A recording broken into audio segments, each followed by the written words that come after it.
yetu ambayo inaanza rasmi leo ya kuhamasisha ulipaji wa madeni kwa wateja wa malipo ya kabla na baada, lakini pia utoaji wa elimu ya miundombinu ya umeme katika kuilinda. Kampeni yetu hii ambayo inaanza rasmi leo tarehe 19 imepewa jina ya Lipa Deni, Linda Miundombinu, Tukuhudumie, ikienda sambamba na kauli mbiu ya huduma endelevu huanza na wewe. Sasa malengo ya kampeni yetu hii ni makubwa mawili. La kwanza ni kuhamasisha ulipaji wa madeni kwa wateja wetu wa malipo ya baada. Kama mnavyofahamu, TANESCO ina wateja ambao wamegawanyika katika makundi mawili, wale ambao wanatumia umeme na kulipa kabla na wale ambao wanatumia umeme na kulipa baada.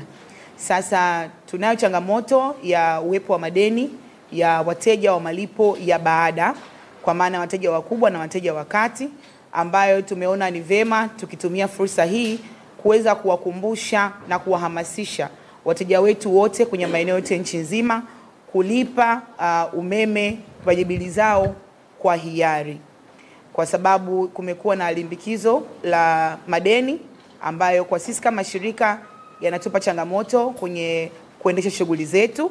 Kwa hivyo tukaona ni wakati mzuri wa kuweza kuwakumbusha wateja wa malipo ya baada kuweza kulipa bili zao za ankara za umeme.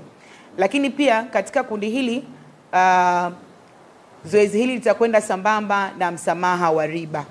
Kwa hivyo tumefungua milango TANESCO kwa ajili ya kuzungumza na wateja, na tutakwenda kuzungumza na wateja, lakini pia tunawapa fursa ya kuja ofisi TANESCO kwa lengo la kuweka mpango mezani ambao utasaidia kuhakikisha kwamba madeni hayo yanalipwa kwa msamaha wa riba kwa jinsi ambavyo tutakuwa tumekubaliana nao.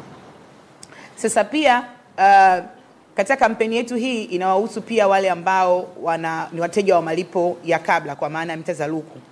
Katika eneo hili kuna wateja wale ambao walibadilishiwaga mita za zamani. Katika eneo hili kuna wateja ambao walibadilishiwaga mita za zamani wakiwa na madeni na yakahamishiwa katika mita za luku. Sasa pia tumeona kuna kusuasua kwa wateja kununua umeme ili kuhakikisha kwamba wanalipa yale madeni ya zamani ambao walikuwa nayo. Kwa hivyo tukasema pia ni wakati wa kuwakumbusha wateja wa kundi hili kuweza kuendelea kununua umeme ili kulipa madeni yao ya nyuma ambao walikuwa nayo.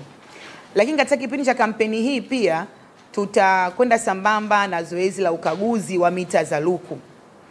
Zoezi hili litafanywa kwa wateja wa kawaida, na katika eneo hili tutakuwa tukifanya ukaguzi kuangalia